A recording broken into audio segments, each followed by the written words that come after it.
To manage a site's alarms, go to Sites. Then select the part of the site you want to manage. Click Purpose and Alarm Limits. From here, you can manage the site's alarms. You need to have alarms turned on in order to receive them. If they are not enabled, you will see this message.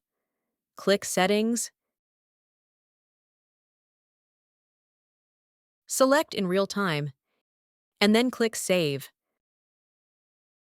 You can mute all alarms for a set period of time, or mute individual alarms as needed. You can also modify alarm conditions,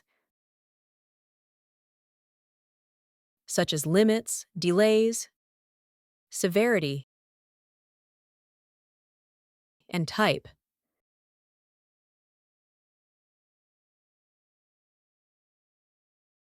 Additionally, you can create new alarm conditions. For more guides, explore our other tutorials at egate.io/learning.